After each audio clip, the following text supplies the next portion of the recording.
ọ̀rọ̀ lórí àwọn tí wọ́n dálẹ̀ lóríire níjọba ìbílẹ̀ oríire olùkọ́ 5 akẹ́kọ̀ọ́ 39 tí wọ́n gbòmìnira tí wọ́n gbàdáǹdè táwọn iléeṣẹ́ ológun wá láwọn rescue náà ló gbé mi wá afẹ́fẹ́ ti fi àti rí fòrò adìẹ àṣírí ti tú ṣùgbọ́n tó ń dùn mí tó ń bí mi nínú bẹ̀rẹ̀ wípé ṣèjọba sáwọn security agents ṣé wọ́n máa ń rò pé gbogbo wa ní haúsá ni ṣé wọ́n máa ń rò pé gbogbo wa ní kò sẹ́ni tó gbọ́n láàrin wa mọ́ kò sẹ́ni tó nírònú tó láròjinlẹ̀ láàrin wa mọ́ ẹ lè blame wọn ilé ayé la wà tẹ́nìkan jáde tó ní ejò gbówó mì bóyá 40 something million àbí 53 million gbà náà ó lè jò gbówó mì ìkan náà ní ọ̀bọ kówó jẹ ní Nàìjíríà tájọ wáyé náà ni so wọ́n ti ń fẹ̀gbin ọ̀hún lọ̀ wá ti pẹ́ a sì ń gbà á mọ́ra now àwa ní rescue tí Ọ̀yọ́ Old Ọ̀yọ́ National Park tó wáyé táwọn ẹni ẹlẹ́ni lò 56 days nínú ìgbèkùn pé ọ̀nà tí wọ́n gbà wọ́n kalẹ̀ ó lọ́wọ́ kan àbòsí nínú Ṣèyí Mákindé ló ń pe àjọ àgbáyé United Nations àtàwọn àjọ bẹ́ẹ̀ bẹ́ẹ̀ kí wọ́n wá bò ń ṣèwádìí gbogbo akéyín lé ní o ẹni tí ó ṣe pèsè ẹni tí ó bẹ́ẹ̀bú bó ti politicize ẹ̀ pé kí ló ń try láti insinuate kí ló ń try láti sọ lo and behold apology to Ṣèyí Mákindé in that area kọ́lọ̀ ń foríjì wá kó sì mọ́ torí ọ̀rọ̀ ọlọ́rọ̀ gbá wa lẹ́nu àkàndá ọ̀rọ̀ Awíkóńkó àjáwó àrò Awíkóńkó asọ̀rọ̀ lójú ọlọ́rọ̀ ẹni ọgbẹ́jọ́ ẹnìkan tó sọ̀pánù bọ́ bá gbọ́ òdì kejì ẹjọ́ yóò tún tọ́pọ̀ ẹ̀mú padà àṣírí tó tú yìí ńlọ́jẹ́ kí n tó nígbàgbọ́ tó tún pọ̀ sí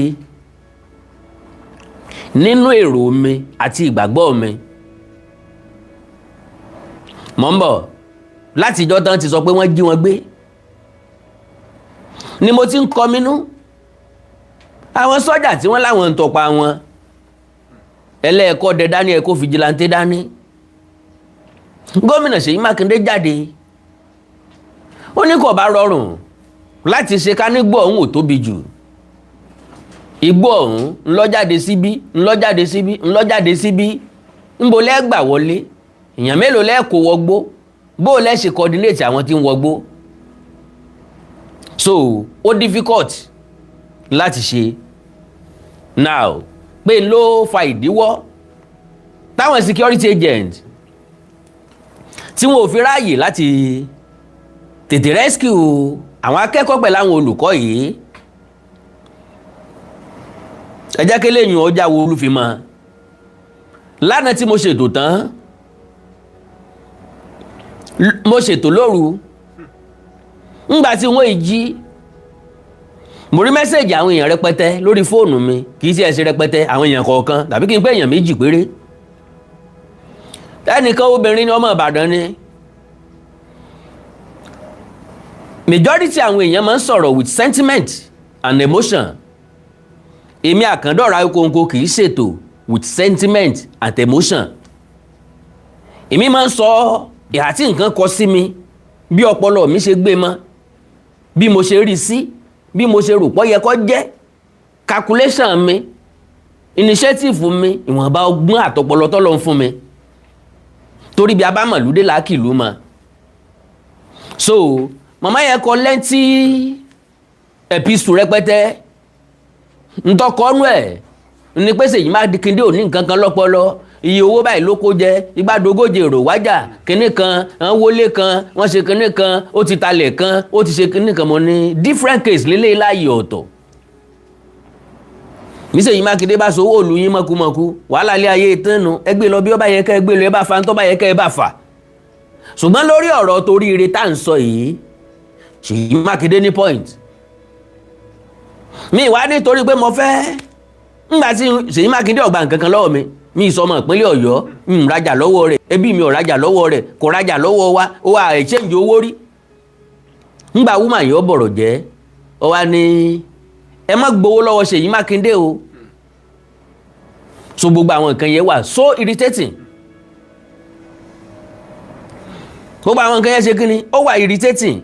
mo rò pé irú nonsense wo leléyìí sọ yìí, right away mo block mọ̀mọ́ yẹn dànù.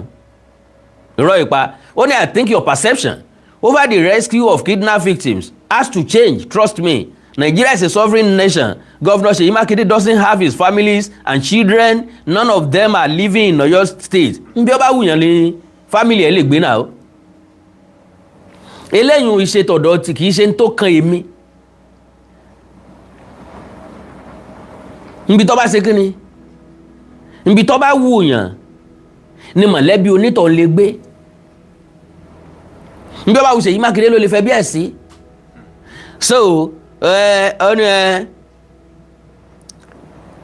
in Oyo State he governs looking like a shit hole. Just take a look at the primary school, nursery school. I'm sure his dogs or chicken, he will not put them inside. Talk less our children.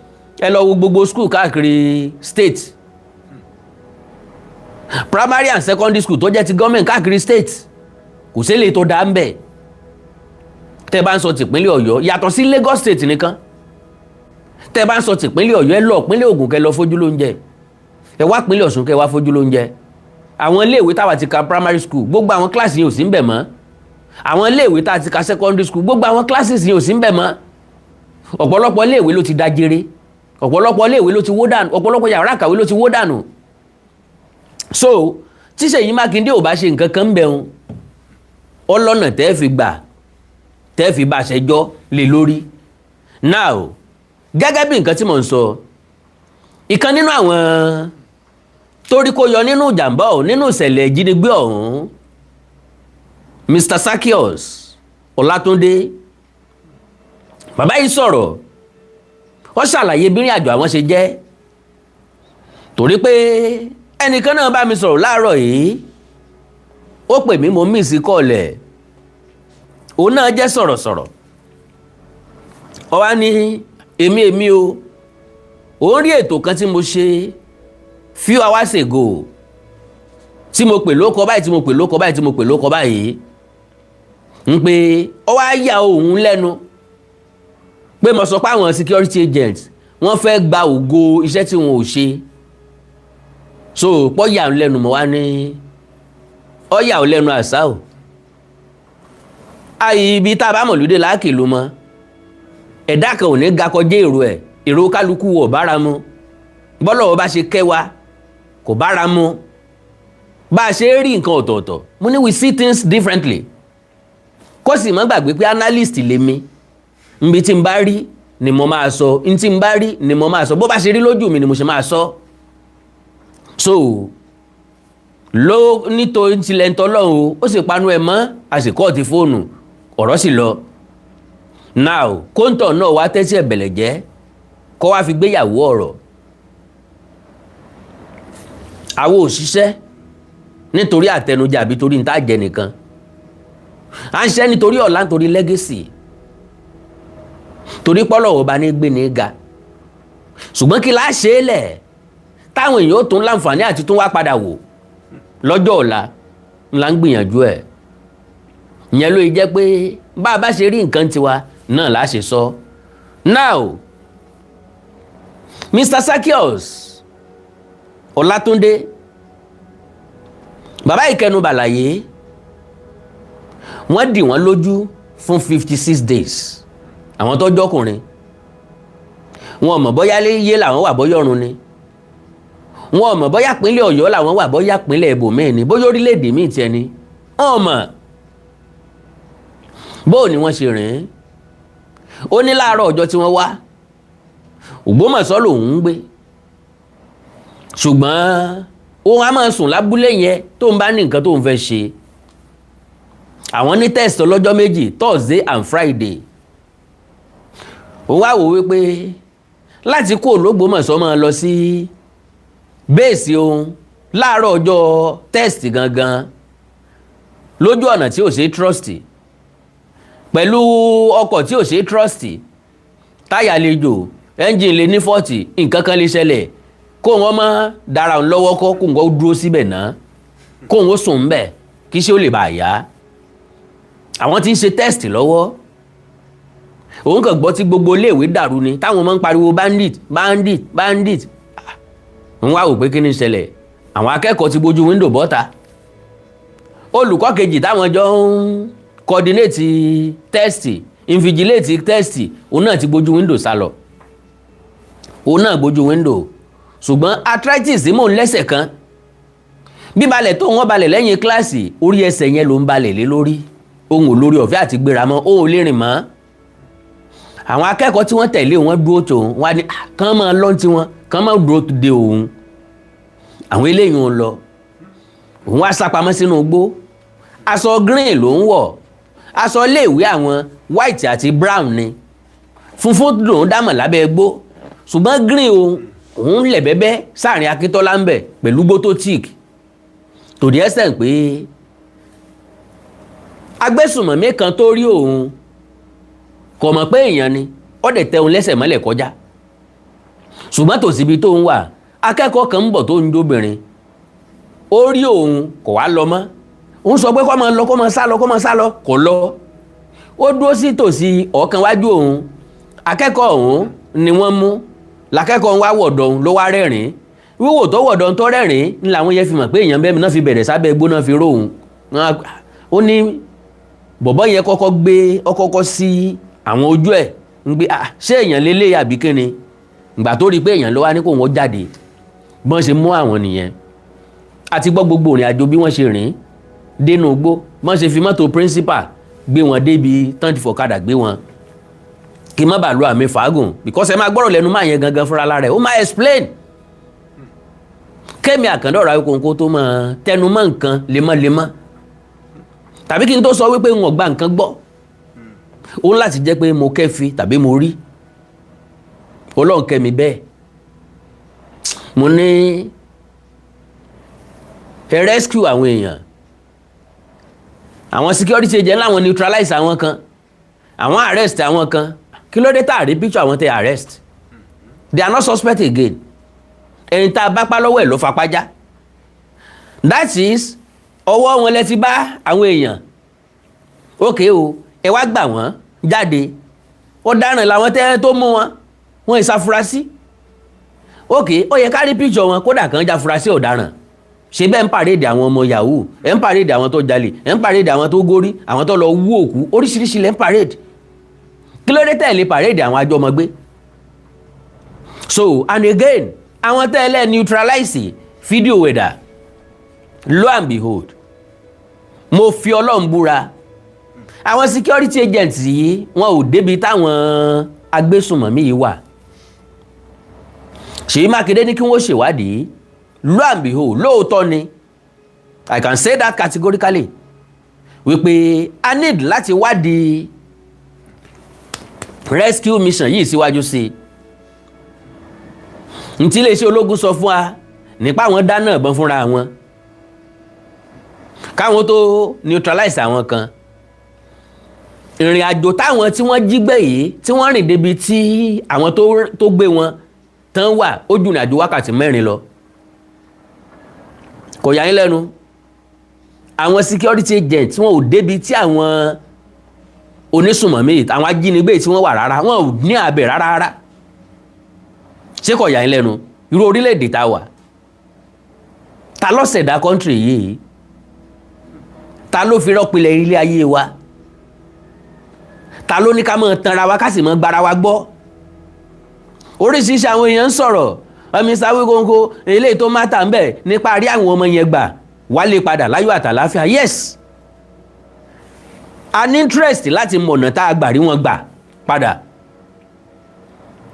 ó yẹ ká mọ̀.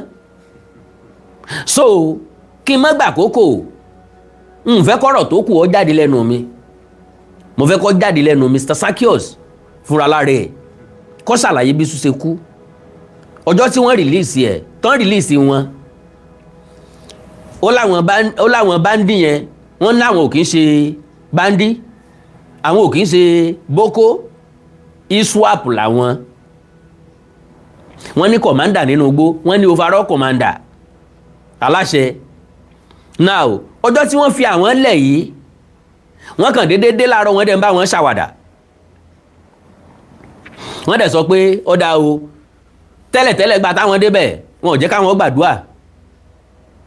Ńgbà tí kò wá sí ọ̀nà àbáyọ pẹ̀lú ọ̀rọ̀ àwọn àti gọ́ọ̀mẹ̀ntì wọ́n wá lókè káwọn mọ gbàdúrà, ṣùgbọ́n káwọn mọ gbàdúrà lórúkọ Jésù, káwọn ó sì mọ jẹ́ káwọn gbọ́ pé àwọn ń gbàdúrà.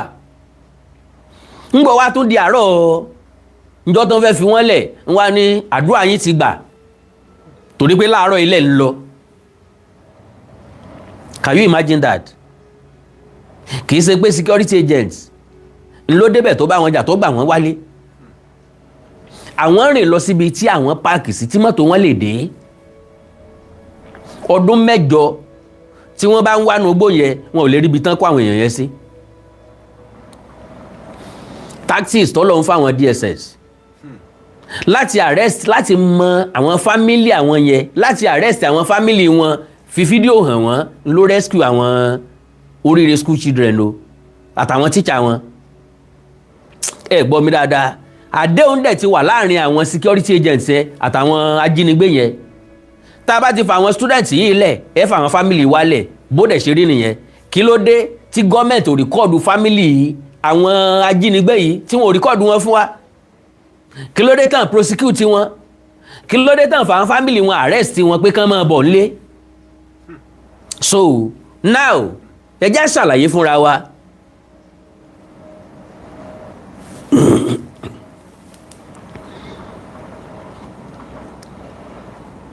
Mọ̀ ń bẹ̀ mọ́ bínú o. I did not know I can work.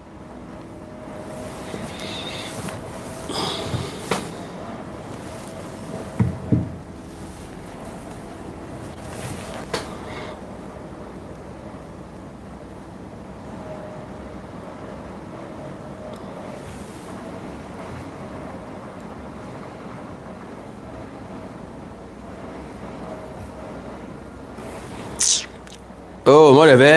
Okay.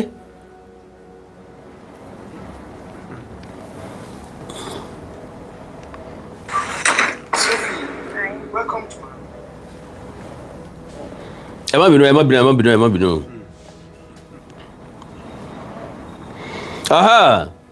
And if I may ask, if finding the source for the rescue mission, who will you hold accountable? The federal government or the state?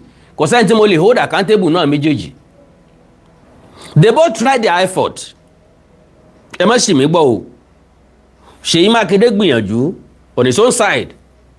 Ibi tágbára ẹ mọ ó ṣe dé. Federal government gbìyànjú on their own side. Àwọn security agent ló fún wa ní gbódídí sán. Àwọn tó wọnú gbó lọ. Tó lè wá jábọ̀ fún federal government, jábọ̀ fún state government. Àwọn ló parọ́ fún wa ńgbà tán dé. Kò sí nǹkan tó ní kẹ́ mọ́ sòótọ́. Àwọn èèyàn yìí rìn wá bá wa ní o. Àwọn ajínigbé yẹn ti fẹsẹ̀ fẹ́. Ọ̀nà tí wọ́n gbà lọ àmọ́ adúpẹ́ parí wọn láyọ̀ àtàláfíà. Gbogbo a máa gbà kámú. Federal government ò jẹ̀bi. Gbogbo alájọ jẹ̀bi insecurity ní Nàìjíríà. Ṣùgbọ́n federal government ò jẹ̀bi. Wọ́n sapá wọn. At least wọ́n ru àwọn èèyàn dìde láti lọ. State government ò jẹ̀bi. Ó take proactive action. Immediately tí ṣẹlẹ̀. Ṣèyí Mákindé ò jókòó. Àwọn security agent lọ́yọ̀ state wọn ò jókòó. Ti federal ò jókòó. Ṣùgbọ́n àwọn tó wọnú igbó àmọ́ límìtì tẹ́sẹ̀ tán ṣe. Ìbéèrè tí mo béèrè ààrẹ ni dá mi lóhùn. Ọjọ́ mélòó náà lò nínú igbó? Kí làwọn security agent ń jẹ́ nínú igbó? Ọjọ́ mélòó náà fi padà wálé? Ìrìn àjò tí wọ́n rìn ó yé mi pé wọ́n ti mọ̀ wípé àwọn ó gba àwọn èèyàn yìí. Wọ́n dẹ̀ ti mọ spot táwọn ó ti rí wọn. Àdéhùn ti jọ wà láàrin àwọn àti àwọn ajínigbé yìí. Ẹ má màmá já, ẹ má yọnu púpọ̀. Ẹ má dààmú rárá. Ẹ já gbọ́rọ̀ lẹ́nu ẹni tí wọ́n jí gbé.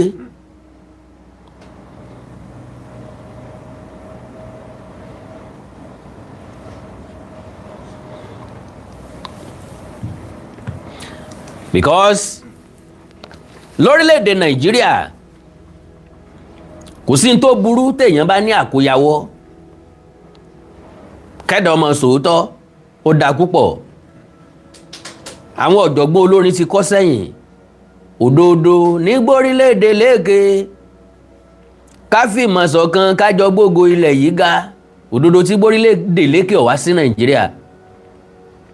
àwọn security agent yẹ pé wọ́n fẹ́ gba oríyìn fúnṣẹ́ tí wọn ò ṣe. iṣẹ́ ìwo ni wọn ò ṣe? ọ̀rọ̀ wọn yàtọ̀ sádẹ́tẹ̀.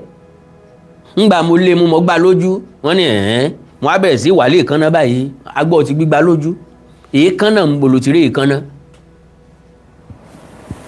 wọ́n wọnú igbó wọ́n rí àwọn tí wọ́n jí gbé wọ́n rí wọn kó jáde padà all correct. a gbé pẹ́rẹ́gì ìbọn kaná pẹ̀lú àwọn tá a bá nu igbó a arrest àwọn kan a neutralize àwọn kan wọn ò arrest àwọn kankan tàbí kó jẹ́ pé ọ̀tọ̀ làwọn tí wọ́n arrest wọn ò dẹ̀ neutralize ẹnìkankan nu igbó. èmi Àkàndọ̀rọ̀ Awikonko challenge federal government àtàwọn security agents àwọn wo ni wọ́n neutralize nínú igbó kàn ṣò ẹ̀ fún wa a fẹ́ mọ̀ a fẹ́ rí. àwọn wo ni wọ́n arrest kàn ṣò ẹ̀ fún wa tí ìbá ṣàwọn tí wọ́n arrest ń bò míì náà máa ṣò fún wa. ẹ máa gbọ́ fúnra lára yín nìsín.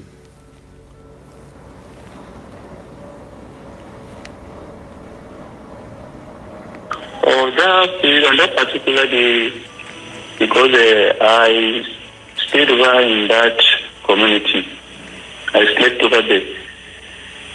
So I already come from Ogbomoso, but I stayed over there on that particular day.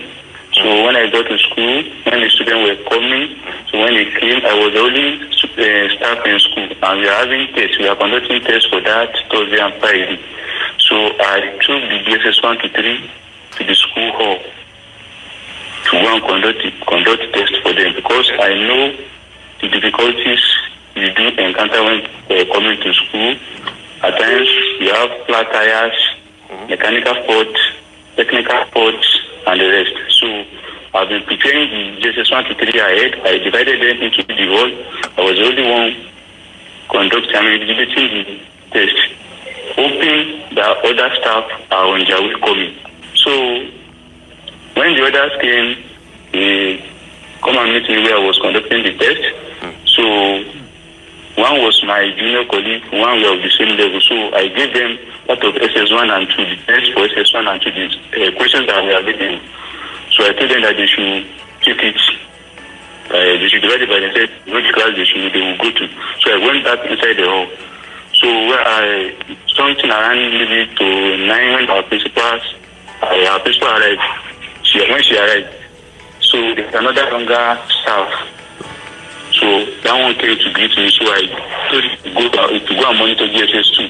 So I was monitoring GSS 1 and 3. We were inside the hall. So I and that junior colleague, we were at the back. We were not at the front of the school.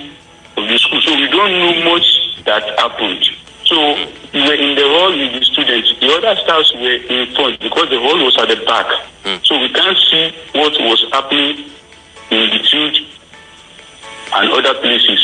So what we just had, we just heard the moment of a bike. Immediately we had a shot of gun.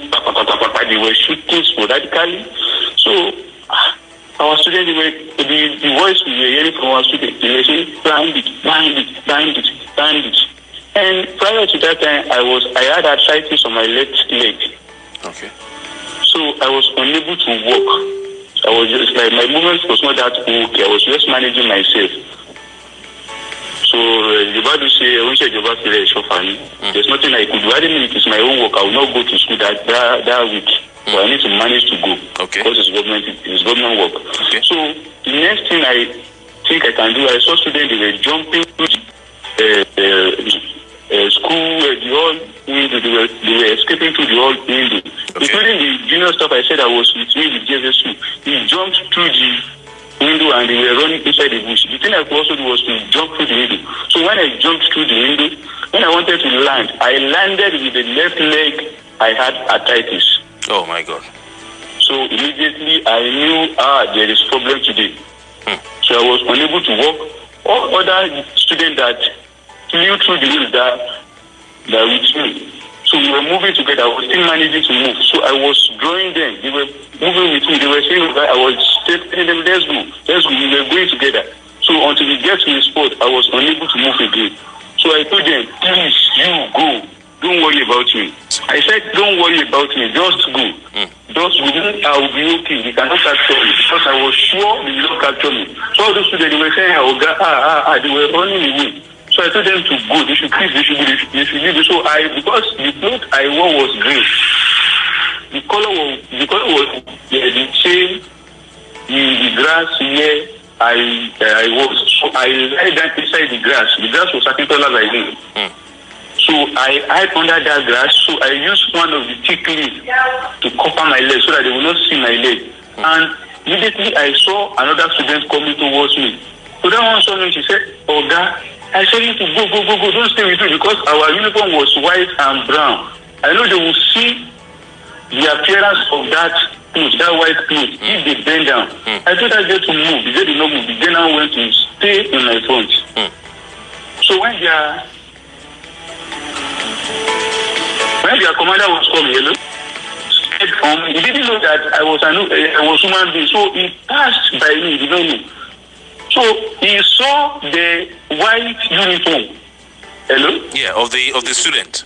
Yes, of the student. So he wanted to go and take that student. So when he got to the student, he unpicked the student.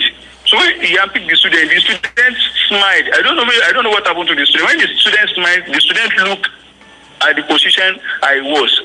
So their commander also looked at me. So he looked at the position that girl was looking at. He saw me. So when he saw me, he opened his mask.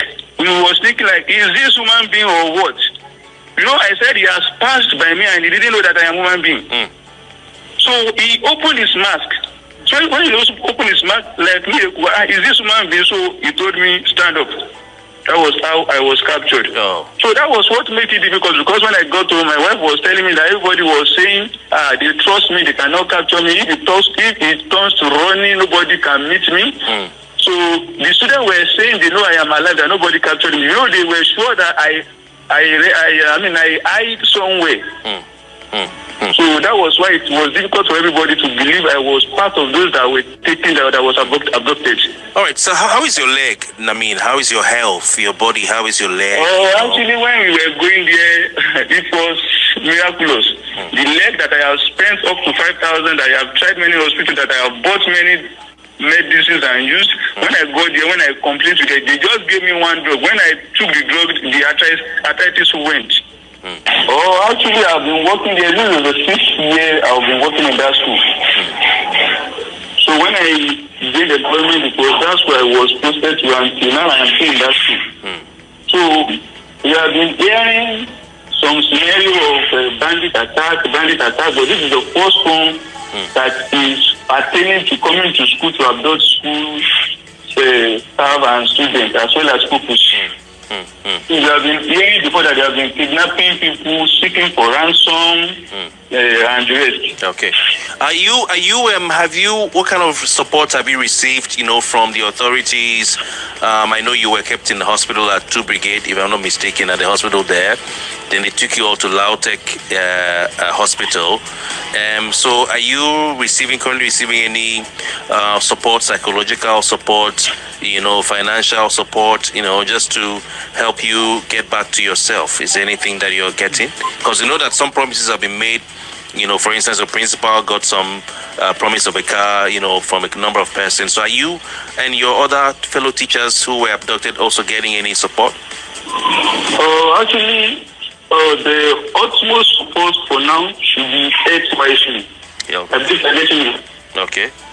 And the government, in person of His Excellency Governor, he has tried. He tried his best. Okay. And we thank God that the best, God has favored and honored the best he tried. Okay, but you've not gotten any financial support? We have tried their best. We have all been discharged except for some maybe 2 or 3 kids. Okay. Pupils rather, that they are still in the hospital. Okay. Because I was discharged yesterday night. Okay. So, but in terms of financial support, actually we don't know what the government is doing. He is going to do for us. But he said he will support the family, but he knows what he's going to do. But for other people that have been coming with financial support, we only saw one. And that one was done when we were in Ibadan. So okay. And it's okay, you can believe whatever you want to believe as a content creator. They have delivered to the person that sent them. They send them out. And the federal government believes so. Who are you to ask otherwise? Maybe we should stop being foolish and sentimental sometimes. Ẹni tó wà nínú ìgbèkùn ló ń sọ̀rọ̀ yìí, ẹni tí wọ́n arrest, ẹni tí wọ́n kidnap ló ń sọ̀rọ̀ yìí, kì í ṣe èmi ni mò ń sọ̀rọ̀. Ẹ má máa wà sentiment, ẹ má máa wà too emotional, ẹ má máa ṣe bí ẹni tó mọ gbogbo nǹkan tán, ẹ má jẹ́ ẹni tó farabalẹ̀. Tiwa ni láti n tó bá ṣókùnkùn láti wá síta. That is my own and that is my life. That is part of me. I don't care about what anybody see, what anybody believe. Ntẹ́mi believe ọ̀tọ̀, ntọ́lọ́ fi dá ọpọlọ fún gbogbo wa nìyẹn. So ẹ jẹ́ ká take it easy. Èmi kọ́ ni mò ń question government. Ọ̀rọ̀ tẹ́ni sọ ló question government, ló question authenticity security agencies. Ẹ jẹ́ ká lo sense ìwé ẹja farabalẹ̀, ẹ̀kọ́ ni gbogbo à ń kọ́ nílé ayé. just envelope every one of us. Okay. So, well, in terms of our principal, we are just saying maybe the principal has been given 2 or 3 cards, but I don't know how sure it is. No. As at now, gbogbo àwọn tí wọ́n rescue yìí promise nìkan wọ́n gbọ́, wọn ti fulfill kankan bẹ̀. Ìyẹn náà tó discuss. Okay. Rumors and fake news and the others. Kò tí ì ṣàlàyé bá ṣe rescue wọn. But the one I'm sure is that everyone was enveloped when we were in Ibadan. Okay, by a good Samaritan. How did you survive for 56 days? Were you being fed by these terrorists? Because I tell you what, the whole country was. For all 56 days, wọ́n fẹ́ nu kata, rice àtepo nìkan ni wọ́n ń jẹ. Wà kí á fún mẹ́yẹn o.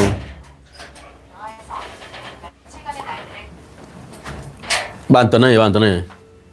Rice àtepo nìkan ni wọ́n ń jẹ. So now ẹja gbọ́rọ̀ lẹ́nu ẹ̀ tí tọ́rọ̀ ṣẹlẹ̀ sí jàre. Praying for you every day.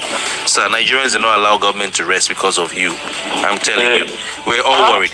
But how were you feeding? I mean, for 56 days. And how were you sheltering? Were you in the open, or were you kept in the house? How were you eating, and all that? Actually, what you said is difficult to say on air, but I will just say the little I can say about it. Okay. Because many people, when we came out, when we were there, we were blind. Not ordinary blindfolded, but we were blind. We don't even know if we were in Nigeria or other country because we don't know anything. We don't know where we are. We don't know what is happening. We were saying maybe the government has forgotten us.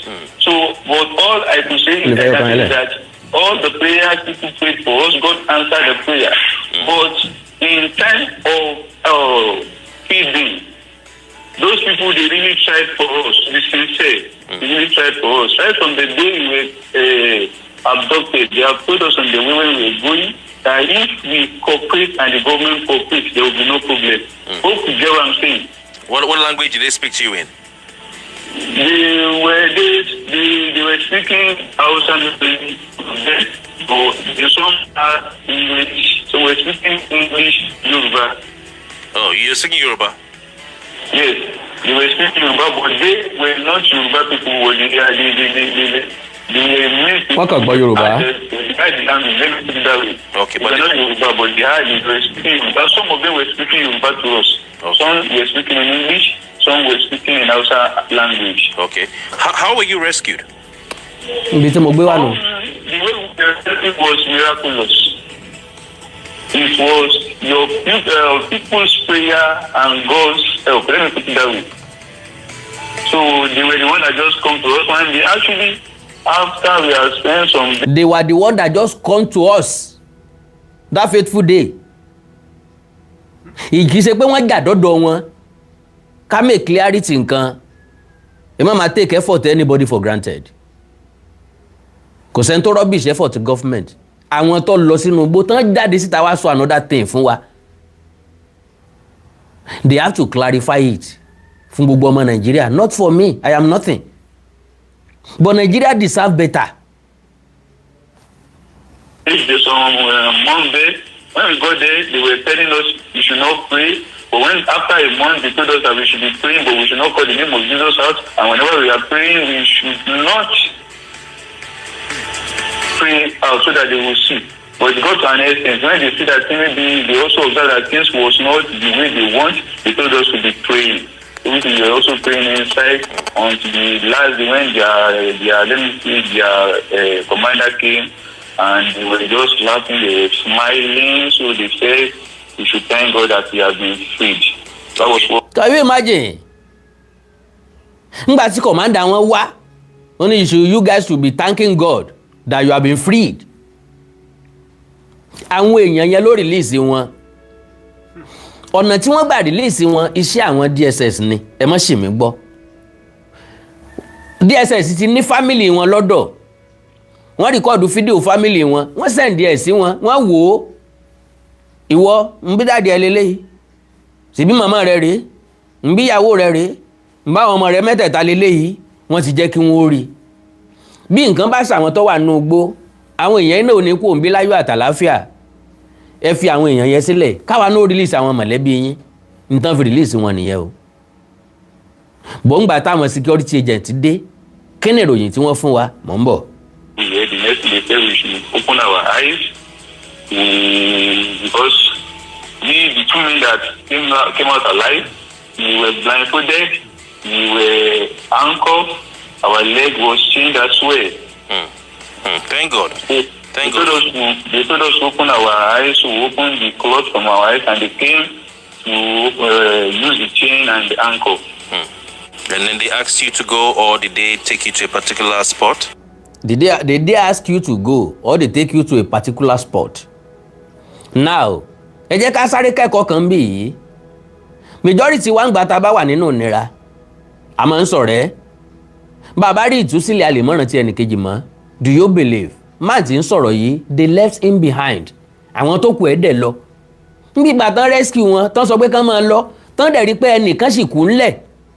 Ṣé bó yẹ káwọn tó kù dúró kí wọ́n má lọ ni?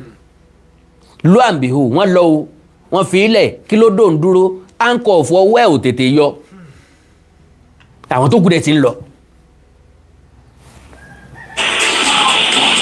No, I mean these people that captured us, these Boko Haram, they say they are not bandits, and they say they are not Boko Haram, but they say they are ISWAP. Okay, so where did they take you to before releasing you? Or did they take you back to Rire or where? When they released actually, as I told you before, I was the last person that was captured in school, and as well I was the last person that was released in that bush. Okay. Because the handcuff that was on the both teachers, the teacher is not ordinary teacher, it's even my VP. It's my VP, so I'm the school counselor. So when the handcuff there was particularly they wanted to lose the handcuff when we want to eat. So the handcuff, the key now break. So when the key break, that man's hand was loose, so the handcuff was with me till the day they released us. So there was no key to lose the handcuff from my hand. That was the way I was carrying the handcuff. So when they released us, everybody had gone. Everybody are gone. So they now said, I cannot carry this handcuff. Everybody are gone.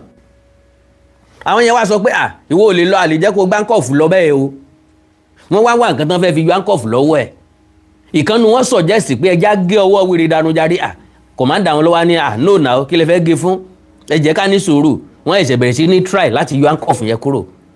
Sáwọn sọ́jà lọ rescue wọn bẹ́yẹn. That they will look for a way to use the handcuff. So God bless you. They said they engaged the bandits and which led to the death of the soldier. No. Ní ìbẹ̀rẹ̀ ọjọ́ tí wọ́n kọ́kọ́ ọjọ́ tán kọ́kọ́ fẹ́ rescue wọn ni sọ́jà yẹn ti kú kìí ṣègbà tí wọ́n lọ. Lóòótọ́ ni wọ́n sọ fún apá wọn engage wọn ńgbà tán débẹ̀ pé àwọn wá neutralize àwọn kan, àwọn arrest àwọn kan. Ìyẹn nírọ́, méjèèjì nírọ́, wọn ò neutralize ẹnìkankan, wọn arrest ẹnìkankan. Tán bá arrest èèyàn, tán bá jáde fún alọ́la pé àwọn arrest èèyàn kankan o, that means ọ̀tọ̀lẹ́ tí wọ́n tán arrest. Awikonko, this shows that you did not pay attention to the information given by the government. The bandit accepted to release the captive after the bandit family was kidnapped. The same thing náà lájọ ń sọ. N táwa mú jáde ń bí nìsín ó ní wípé àwọn sọ́jà ò ní kọ́ńtàtì kankan pẹ̀lú àwọn agbésùnmọ̀mí nínú igbó. Wọn ò ríra wọn, wọn ò fojú kanra wọn. Nǹkan jáde wá sọ fún wa ni wípé àwọn arrest 8 suspects. Àwọn dẹ̀ neutralize others. Tíjọba bá tí iléeṣẹ́ ológun bá sọ fún wọn pé àwọn neutralize àwọn afurasí ọ̀daràn kan, ó túmọ̀ sí pé wọ́n pa wọ́n. Ìyẹn nígbà tí ìjà ṣe gun battle wáyé láàrin àwọn méjèèjì, àwọn kan ti kú. Ìyẹn ni pé wọ́n neutralize wọn. Èmi wá jáde lánàá, mo ti ń sọ tẹ́lẹ̀tẹ́lẹ̀ pé tán bá neutralize èèyàn, iléeṣẹ́ ológun máa kó òkú wọn wálé. Wọ́n lè pààyàn kan fílẹ̀ nú igbó, taná fílẹ̀ dé nú igbó. Wọ́n lè pààyàn kan fílẹ̀ nú igbó ṣá, wọ́n gbókù wọn délé. Gọ́ọ̀mẹ̀ ló mọ bí ó ṣe sin bọ́n ṣe sinrú wọn.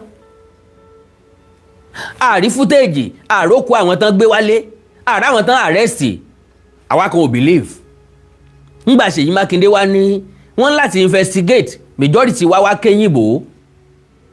Ìpérú èèyàn wo ní gan àmọ́ pé ó mọ nǹkan tó ń sọ. Àwa kan tó wá ń dẹ́ho ọ̀rọ̀ yẹn síwájú sí pé ọ̀rọ̀ ẹ̀ ò clear lóòótọ́. Ẹ gbọ́rọ̀ máa yẹn jàre, ẹ gbọ́ bọ́n ṣe fi wọ́n lẹ̀. One of them said maybe they should cut off my hand. So the other side, no, they should not cut off my hand. Though, that they should not worry. That they will look for a way to handcuff me. So he now went to look for just small tiny rope. It was a tiny rope he used to lose the handcuff. Okay. So that was how I was also released. Okay. So my people had gone far. I don't know how the route they took. I was just clearing their sand. So I was just running towards. Sorry, ẹ má bínú ẹ̀yin èèyàn. Ẹni sọ wípé the soldier later ran after the bandits and they freed the captive and attacked them. No, láíláí. Ẹ má màmọ̀já. Distance táwọn ajínigbé yẹn wà sáwọn sọ́jà ó lé ní 5 hours journey. Màá proof ẹ̀ fún yín nínú tó wà lọ́wọ́ mi. Ó lé ní 5 good hours journey or more than 4 hours journey. Wọn ò mọ ibi tán lè trace wọn sí mọ́. Because fúnra àwọn tán release yìí ni wọ́n lọ rìn báwọn sọ́jà ń bi tí ìdọ́dọ̀ àwọn sọ́jà. Mọ́tò DSS ló fi bọ́ọ̀sì méjì ránṣẹ́ síwájú. Àwọn yẹn gan ò wọnú mọ́tò wọn torí wọn bìlí pé DSS ni wọ́n. Wọ́n bìlí pé lára àwọn Haúsá tó má wọn, lára àwọn Fúlàní tó má wọn náà làwọn tó dúró yìí pé bóyá àwọn fẹ́ kó nínú ayanran bọ́ sínú náà ni. Àwọn fẹ́ kó lọ́wọ́ ọkú bọ́ sọ́wọ́ àrùn. Kọ́ mọ̀ jẹ́ pé wọ́n ń gbé àwọn lọ sórílẹ̀-èdè tán fẹ́ lọ tà wọ́n sí. Wọ́n wọnú mọ́tò yẹn. Until tí kọ́ọ̀ tó wáyé tán tó gbẹ́ tó sọ Yorùbá pé ẹ fọkàn balẹ̀, ẹ farabalẹ̀, àwa náà la sọ pé kán wá gbé yín. Kò sí ìjà láàrin àwọn sọ́jà pẹ̀lú àwọn èèyàn yìí.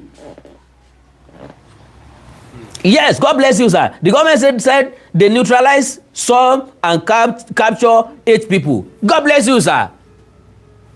Ẹ jẹ́ mọ́ farabalẹ̀ tọ́rọ̀ bá ti ṣẹlẹ̀. Ẹ máa gbọ́rọ̀ lọ o. Direction. Their commander called me again. He pointed gun at me. He said, "Come." When he pointed gun at me, he said, "Come." I was afraid that only me in this week. Is this how I'm going to die? That's it. He told me to come back. The ISWAP commander, the terrorist commander. The one inside the bush, their commander inside the bush. Yeah, I can say maybe their chief commander. Let me put it that way. Their chief commander. He called me because I should come. Where am I going? I said, I don't know where I told you the route my people passed. Now told me to come. So when I got to him, he told me that I should take this route. Now, ṣé mọ̀ pé máà nìyí kò ní rí sí nǹkan láti parọ́. 56 days ni wọ́n fi aṣọ dì lójú. Ẹ wo inú òkùnkùn téèyàn wà for 24 hours for 26 days. Àwọn tí wọ́n fojú winá ogun lélẹ́yìí. So kò mọ̀ nǹkankan, kò mọ̀ ọ̀nà táwọn tó kù gbà. Ó wá fẹ́ gba ojú ọ̀nà kan, ó bìlí pé òun gbóhùn àwọn èèyàn. Ọ̀gá àwọn ajínigbé yẹn wá pè òun padà pé ń bo ló ń lọ. Wọ́n rò pé ibi táwọn tó kù ń gbà ní pé ibẹ̀ yẹn kọ́ náà gbà o, ibi ìná gbà náà tó direct ẹ̀ náà tó fìyàn tẹ̀lé lẹ́yìn kó tó lọ rìn báwọn tó kù lójú ọ̀nà. Àwọn tí ń lọ wájú ọ̀wẹ̀yìn kálukú ọmọ ibi tó rí ń gbé àwọn rè. Wọ́n rìn more than 40 minutes to 1 hour kí wọ́n tó débi tí ọ̀kadà ti ń dúró dè wọ́n láti gbé wọn láàrin inú igbó. Ọ̀kadà rìn more than 1 hour kó tó já wọn síbì kan wípé kí wọ́n mọ fẹsẹ̀ wọn rìn lọ. Ìgbà tán bá máa rìn 1 hour wọ́n á débi tí àwọn tí ó gbé wọn tó ti ń dúró dè wọ́n. Àwọn rìn close to 2 hours again. Ńgbà tọ́kadà sọ pé ibi tó ń lè táwọn ọ̀kadà sọ pé ibi táwọn lè dé tí wọ́n lè lè àwọn ò lọ mọ́ kí wọ́n tó ẹ̀sẹ̀ débi táwọn DSS park mọ́tò sí. Ẹ já mọ́ farabalẹ̀. Ẹni tó wà ń bi ìṣẹ̀lẹ̀ lélẹ́yìí kì í ṣe ọ̀rọ̀ wọn ni wọ́n pé kì í ṣe ọ̀rọ̀ àgbọ́sọ látọ̀nù ẹnìkan. The route he took, so I was now run to the direction he told me to took, so he followed me. So as I was running, I was looking at the back so that he won't shoot me. So we trekked from that place, like, let me say, like 40 to 1 hour to where the provided motorcycle and main bike Okada that took us. We trek for 40 to 1 hour, 40 minutes to 1 hour. Káwọn tó débi tọ́kadà sí ń dúró dè wọ́n. From that bush, near to the nearest village. Okay, so when it was for like, let me say 1 hour 30 minutes to that village, we now stopped. They said they can't go further again. Ẹ ti gbọ́dọ̀ báyìí ìrìn tí ọ̀kadà bá rìn fún 1 hour 30 minutes àwọn tí kọ́kọ́ fẹsẹ̀ rìn 1 hour ọ̀kadà tó wá rìn another 1 hour 30 minutes ìrìn tó ọ̀kadà bá fi 1 hour 30 minutes rìn ẹni tó bá fẹsẹ̀ rìn how many hours ni ó fi rìn? That is number one. Also, they stopped and they told us to move with our leg. So we moved for 1 hour 30 minutes with our leg both. Wọ́n tún fẹsẹ̀ wọn rìn fún 1 hour 30 minutes mi lẹ́yìn tó ọ̀kadà drop wọn. The principal, the VP, the staff, the student, and the purpose. So we checked for 1 hour 30 minutes before we get to where those things are going to rescue. Government sent to come and rescue us with. Okay. So you now move to where the people, the army people were waiting for you. Waiting for them. What village was it? Before we got to that village, we got to particular. How did you cope in terms of hygiene? In terms of going to the toilet, having your bath, keeping yourself neat in such a very, very unsafe environment in the open with all the rain falling and all that. How did you cope with your personal hygiene? Naturally, we welcome our once again, as I said. So, in terms of hygiene, as I said earlier, they really tried in terms of feeding. Okay with me. All right, thank God. Usually when we go there, we were fed twice in a day, in the morning and in the evening. Okay. But the food they were giving us was just rice, little beans, with salt Maggi, and oil. Okay. Throughout our stay in that place for that facility, we did not taste anything called pepper. Okay.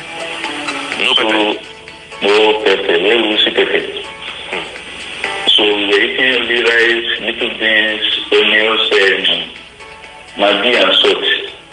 So when the oil finished, we were eating only rice, Maggi and salt. So we ate that for 7 weeks.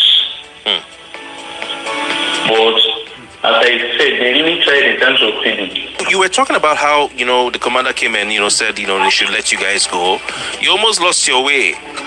Yes. You almost lost your way, but you ended up finding your way to meet. Were you able to meet up with your colleagues and the children?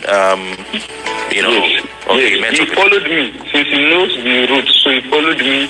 So he was telling me to move. So I was running faster until I met them. Okay. And how did you guys make it to the village where you now met up with the? How did you? Were you on a motorcycle? Because it must have been a long distance. Yes. So when I said when he showed me the way when I was running to meet my people, so we trekked like let me say 40 to 1 hour before we go to where they provided the motorcycle Okada for us. 1 hour. Hello? Yeah, you trekked for 1 hour. 40 to 1 hour. I can't say precisely because No, it's no more than 1 hour.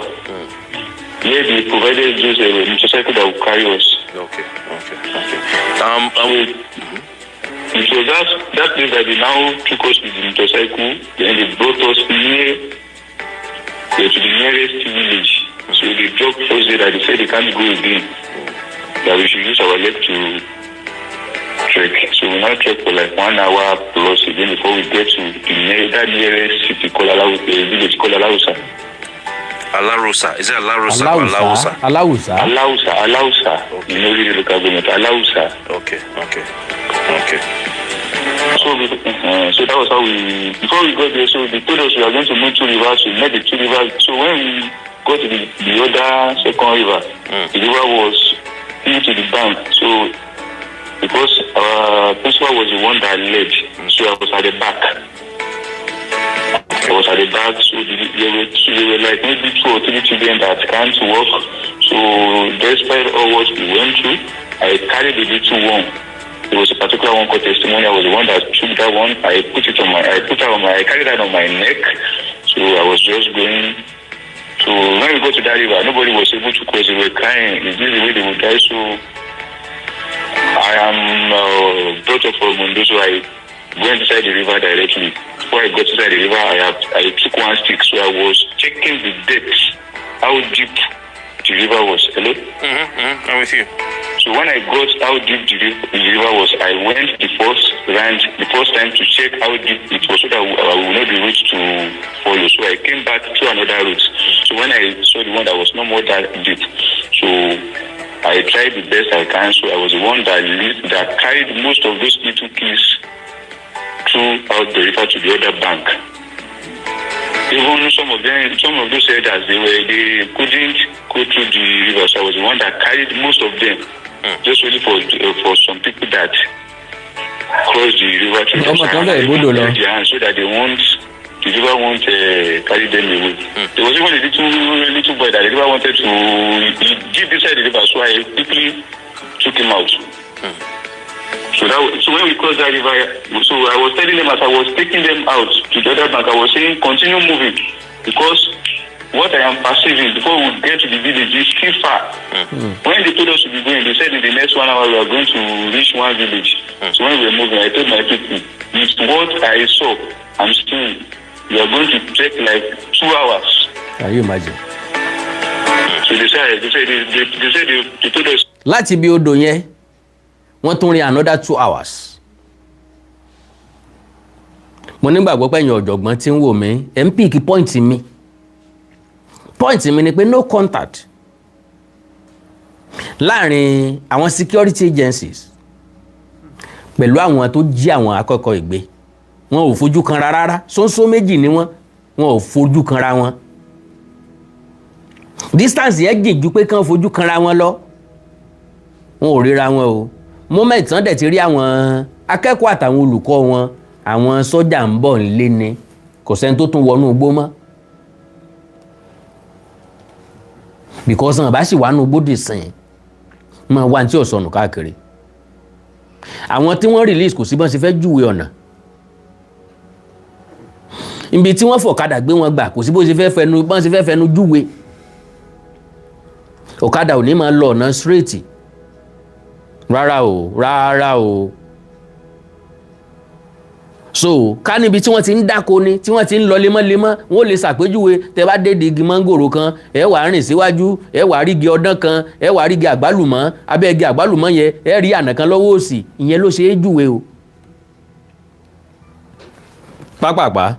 Well, no, I think that is what they will tell you. They will not tell you it's like 2 hours. So the first one now said they should not go, that they should wait till everybody cross that river. Hello? I'm with you.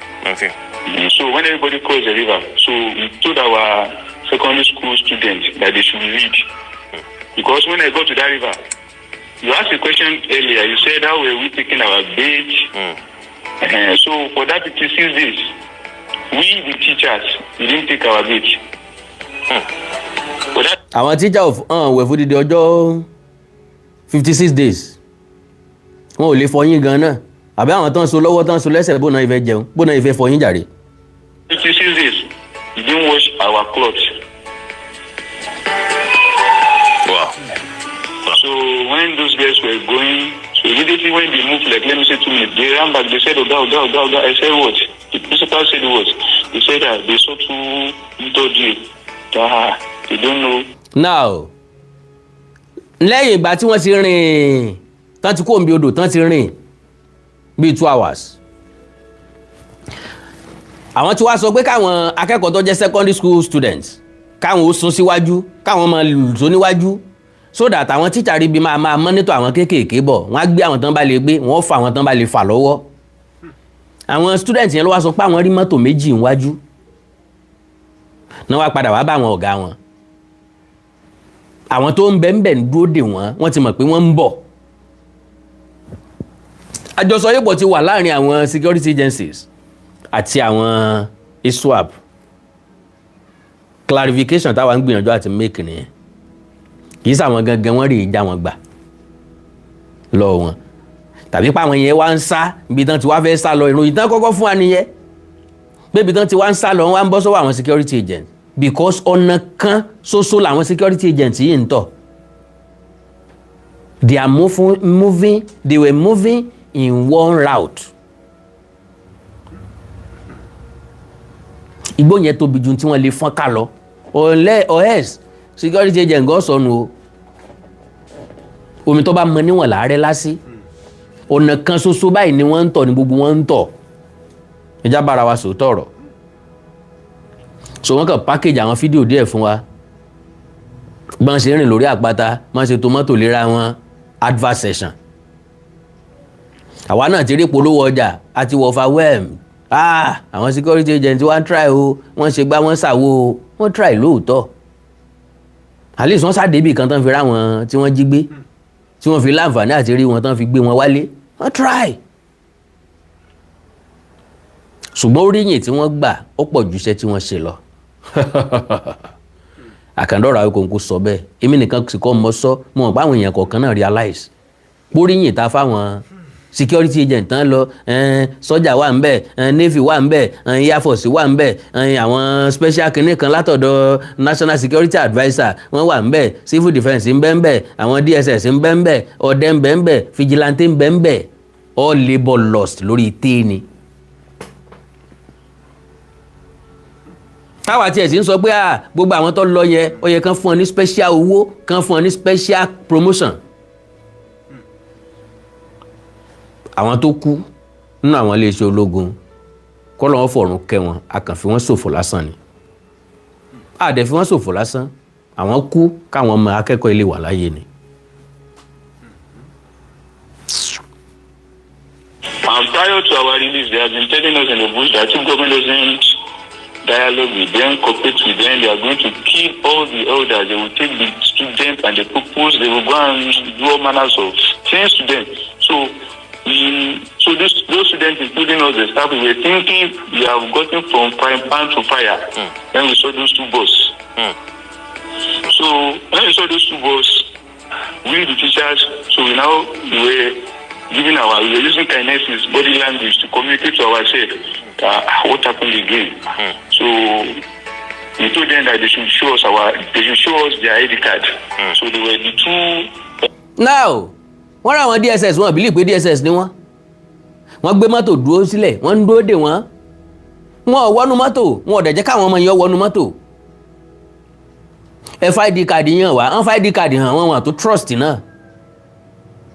Wọ́n láwọn rí tinted glass mọ́tò pé bọ́n bá káwọn nu ilé nísìnyí tán wá káwọn kúrò Nàìjíríà tán káwọn gba Republic of Benin lọ ta ni ó mọ̀ pé àwọn ń bẹ nínú mọ́tò wọn ò wọlé ẹ mọ̀ gbọ́rọ̀ náà. The DSS that came to rescue us with the bus, they were the ones inside that bus.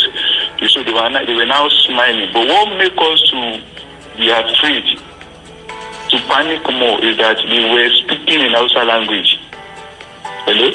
Okay. So we were saying we got scared us to some Hausa people. We now point to another Hausa people again. Can you see the tragedy? So we were scared. So when we told them to show us their ID card, so they were just smiling. They said we should calm down. We should put our mind at rest. It is the government that sent them. So I look at the number. I told my principal, I said, I am afraid, I am scared. This motor has no number plate. They said it is true. This motor it is a tinted glass. If they are tying us to Mali as they are saying, maybe they want to go and sell us or taking us to another place, nobody will be able to see what is inside this bus. Hello? Yeah, that's true. So, and later on, so I came back to the back of the bus again. I saw them, they wrote invitations of this Quran citation. It was written in Arabic, yes, in Arabic. I said, hey, my people, what are you going to do? Hello? Was it in the bus? Sir? Was this in the bus? At the back of the bus, there was a sticker that was... Now, God bless you, sir. So, the soldier that Toku, how come then? That is the first day tí wọ́n jí àwọn ọmọ yìí gbé ni sójà yẹn ti kú. Ọjọ́ tán ti kọ́kọ́ jí àwọn ọmọ yìí gbé. Àwọn tó rush tẹ̀lé àwọn kinní yìí ni wọ́n ju àdó olóró sí. Àwọn yẹn tó kú tàwọn tó farapa. That was the first day. Ọjọ́ Friday yẹn gangan May 15 ni sójà yẹn ti kú. Kì í ṣe ńgbà tán lọ rescue wọn yìí o, rárá o. Rárá o, láti first day yẹn náà làwọn tó farapa náà ló ti farapa o. Ẹnìkan kò tó farapa mọ́ o. Okay. Okay. So it was Arabic language was written on that sticker. So when the two DSS, when they knew that we were afraid, so they called the number. When they called the number, so our principal saw the person they called. So the person also first was speaking in Arabic. God bless you, sir. Mr. Wikonko, my question is, according to this interview, it means the military are aware of their coming, and from what I see, it is clear the release was an agreement between both parties. God bless you, sir. That is my point. That is part of my point. Gbogbo akọ́la lè dákẹ́. Èmi ti mọ̀ wípé ìsídà kan manipulate àwọn teachers yẹn pé wọ́n gbọ́dọ̀ sọ̀rọ̀ sí public, but mo mọ̀ pé ìkànnì wọn sá sọ̀rọ̀ ṣá. Because tàn bá sọ̀rọ̀ ọgbẹ́ ọkàn ni yóò jẹ́ fún wọn, wọ́n dẹ̀ máa jẹ ìyà yẹn fúnra lára wọn dọjọ́ alẹ́. Because ànímọ̀ bí tá a ti fẹ́ kọ́ mi. Kò ní síbi tá a ti lè gbèjà wọn. Kódà kan promise wọn kan má fulfill ẹ̀ gan ànímọ̀.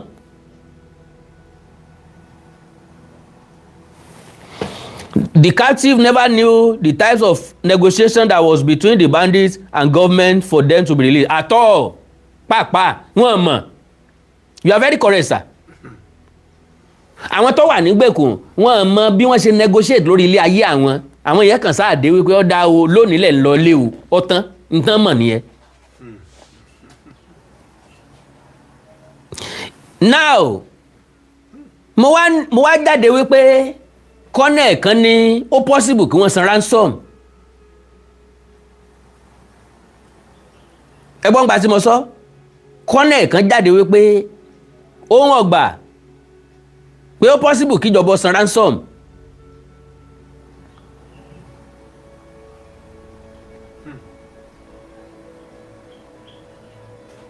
So látún wá sọ pé kò tún ó ní we didn't see dead kidnapper, there was no confrontation, maybe ransom was paid.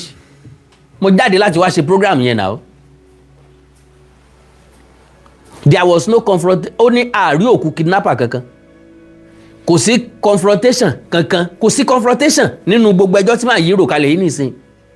Wọ́n release wọ́n rìn wọ́n débi odò ó bẹ̀rẹ̀ sí ní gbé àwọn ọmọ akẹ́kọ̀ọ́ yẹn kọjá ní kọ̀ọ̀kan. Wọ́n ní débi táwọn DSS ń gbé mọ́tò méjì dúró dè wọ́n, ẹ̀rù ń bà wọ́n láti wọnú mọ́tò níbi tá a bá rọ̀ dénú. Confrontation wá dà. Àwọn ìwọ náà wá neutralize because àwọn DSS ló ẹ̀sẹ̀ kó àwọn akẹ́kọ̀ọ́ àtàwọn teacher wọn rèé bá wọn sọ́jà níbi táwọn yẹn wà. How many kilometers ní DSS kó wọn rìn tán fi dọ́dọ̀ àwọn sọ́jà? Confrontation ti wà. Irọ́ yẹn la lè gbà. Na lie we no fit collect. The person now speaking English that we should be rest assured that he is assuring us that it is government that came to rescue us. So after that, he said we are now still sure. He now called one person that is Yoruba, that one now speaking English, that one now spoke Yoruba, so he now say,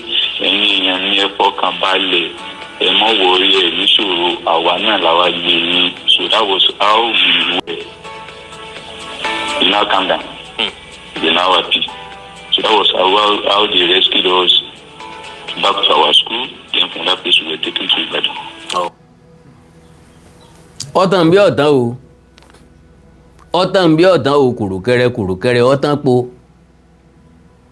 ńgbà tí wọ́n gbọ́ ẹni tó sọ Yorùbá sí wọn pé ẹ̀yin èèyàn mi ẹ fọkàn balẹ̀ àwa náà la rán wọn kí wọ́n wá gbé yín ni wọ́n tó jẹ́ káwọn DSS ó gbé wọn. níbo ni confrontation ti wáyé. so brother mi tó pè mí tó ló wà disappointed pẹ̀lú ètò tí mo ṣe pé mo ní mi ò gbà páwọn sọ́jà gba oríyìn tí ò tọ́ sí wọn mo mọ̀ pé yóò ti clear so náà báyìí àti irú ẹni bẹ́ẹ̀ tó tún nírú ẹ̀ lọ́kàn. I still maintain that there was a confrontation bóyá ẹ̀yin lẹ wà ń bẹ̀ ẹ maintain ẹ̀ dọ́là ẹni tó wà ń bẹ̀ ní àwọn rìnrìn kò sí confrontation wọ́n gbà wọ́n dé school àwọn kan tó ẹsẹ̀ mọ́ gbà wọ́n lọ Ìbàdàn ẹni confrontation wà ajẹ́pẹ́ ẹ̀yin lẹ confront wọ́n gbà náà. Please hope the Nigeria army won't be pursue this man láíláí kò sí nǹkan tó ń fẹ́ fi ṣe and please what can United Nations UN do to help this man safety after this convention. ó lè apply fún asylum o because mo mọ̀ pé inú máa bí wọn bí àṣírí tí ń túnú ṣe oríṣiríṣi pépà ló máa gbé báyìí topic of discussion mi àwọn sọ́jà parọ́ fún wa security agencies parọ́ fún wa ó clear ó ṣe é sọ ẹ̀ǹtàn jígbé leléyìí ẹ̀ ń wà bí ìṣẹ̀lẹ̀ leléyìí òun ló rìn òun ló káwọn èèyàn kọjá lódò òun ló gbé àwọn tó ń jọjọ rìn òun náà fáńkọ̀fù sí lọ́wọ́ òun ló nira kan tó yọ áńkọ̀fù lọ́wọ́ ẹ̀ òun lọ sọ fáwọn tó kù pé kán má wọnú mọ́tò DSS kẹjá wò dáadáa o kán má gbé alọ́ ìlú mi o òun lọ gbọ́rọ̀ lórí fóònù pé ẹ̀yin èèyàn mi ẹ fọkàn balẹ̀ àwa náà la rán wọn kí wọ́n wá gbé yín a rán wọn kí wọ́n wá gbé yín that is a ti mọ̀ pé ẹ̀ ń bọ̀ la fi ní kán dúró dè síbẹ̀ yẹn kán wá gbé yín negotiation ti wáyé èmi ti clear lọ́kàn ara tèmi báwọn majority náà tó jẹ́ tán mọ̀ síbi tọ̀dọ̀ mi aláìgbàgbọ́ àwọn náà ti clear báwọn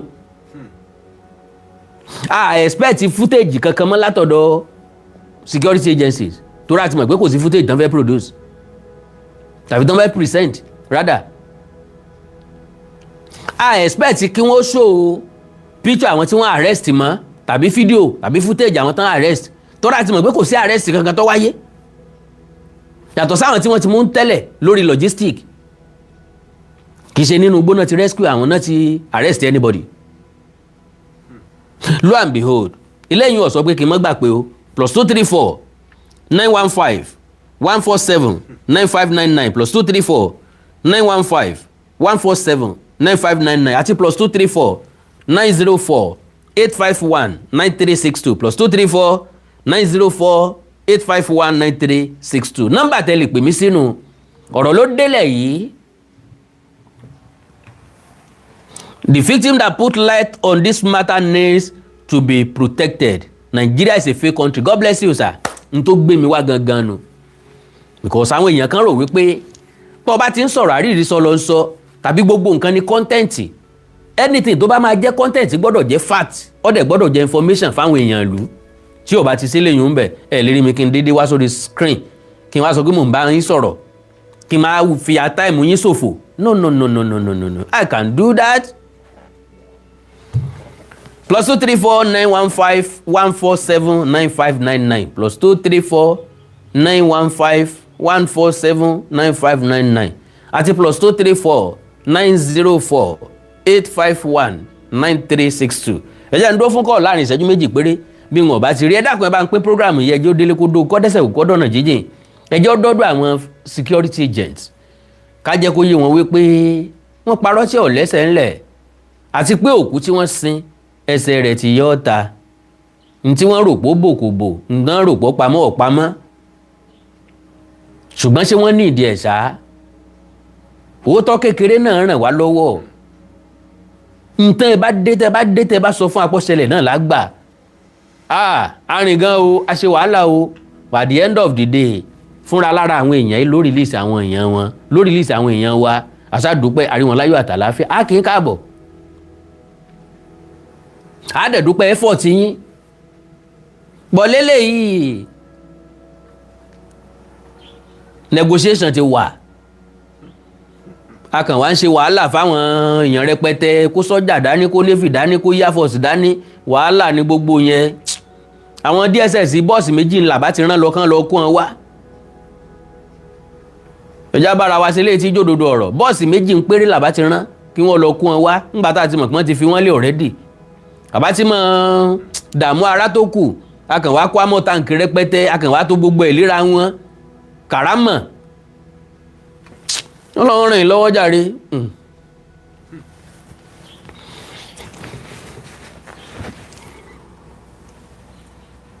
Hello, Mr. Tunde. Yeah, Baba, we kwetu. Yes, sir. Yes, sir. Oh, this is rather sad. So sad going. In fact, àwọn tó dẹ̀ máa sọ́yà láti jẹ president ìlú wa yẹn gan wọ́n rọ́jú. Ọlọ́run. Because this kind of country don't buy anywhere the last hope of kò ṣe masses nìkan the last hope of country òní military yẹ. Ọlọ́run. That is ibẹ̀ yẹn ni ẹ̀ka ìjọba tí irọ́ gbọ́dọ̀ jáde at all. Ẹ wá wo bọ́n ṣe package rọ fún wa. You have to military have to be truthful at all times. Yes, that's right. It's done. Okay, pẹ̀lú gbogbo ilé tó ṣé àwọn ti rò pé gbogbo àwọn kìíní ò ní jáde rí. Kò yé mi. Because at the end of the day, àwọn èèyàn lè lọ rescue and these people they have brains and they can remember everything that happened to them. Àwọn ọmọdé yẹn nìkan ló lè má lè sọ̀rọ̀. Yes. Ṣé wo. Even àwọn ọmọ yẹn gan sef in the next couple of years gbogbo táwọn bá sì lè máa rántí nǹkan tó ṣẹlẹ̀ sí olúwa ẹ̀ nígbà at 5 years old. Bẹ́ẹ̀ni. Àwọn ọmọ yẹn those kids will remember everything. Lágbára Ọlọ́run wọ́n á máa ṣàlàyé ẹ̀ bó ṣe yé wọn. Bẹ́ẹ̀ni. Why would the military do this now? No matter what, mo fẹ́ kí military wa kọ́kọ́ mọ̀ pé we appreciate the fact that wọ́n gba àwọn ìbájẹ́ negotiation ìbájẹ́ negotiation the style tí wọ́n ti lò gan is negotiation anyway. Ó dẹ̀ wà ó dẹ̀ wà appreciated. Yeah, that's a very fantastic tactics. Very in fact èèyàn tó suggest kí ni yẹn gan fún wọn is a genus. Honestly. Bala genus ni tactics yẹn. The genus. Yorùbá rí pé kò pé èèyàn fi iṣó kékeré ba ìdí jẹ́. Ọlọ́run. I wish they had just come out to tell the truth as it is. Kí ni yẹn sad. Ọlọ́run. They are now like irú àwọn tó kàn fi kiri ìlara Yorùbá hatred wọn fún Yorùbá ọjọ́ inexplicable hatred wọn fún Yorùbá tó fi sọ̀rọ̀ irọ́ ni ìgbà àwo tó jẹ́ pé ìlara lásán náà fi sọ̀rọ̀. Bẹ́ẹ̀ni. Ṣé those ones are they not trying to justify those idiots? Wọ́n ti justify wọn. No matter how justify those morons fair ìyẹn ò tiẹ̀ matter because àwọn yẹn ò ṣèyàn mo sọ gbogbo àwọn ẹ̀yà yẹn I kept telling them àtàwọn tó jọ̀rẹ̀ mi àtàwọn tó jẹ́ classmate àti pẹ̀lú kọ́ lọ involve culturally gbogbo ẹ̀yà gbogbo ayé tó jẹ́ èèyàn lẹ́ni tó ń behave bí èèyàn wọ́n involve culturally ni they have a culture. Bẹ́ẹ̀ni. They have a solid culture to involve from ẹ̀yin òní. You guys have to go back and involve culture. That's why you guys will continue to behave like animals.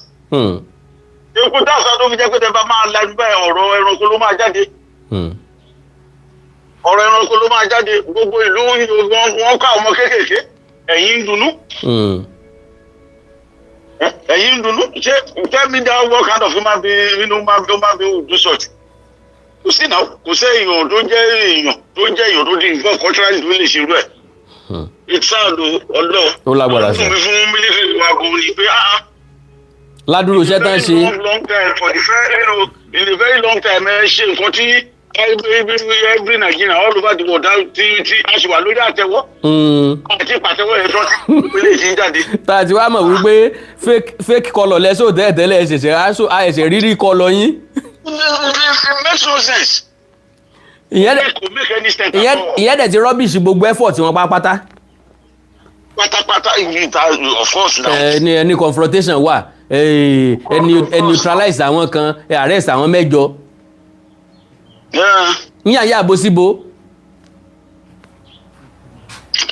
No, kò make any sense at all. ó lágbára Mr. Túndé Okole. All right baba, God bless you.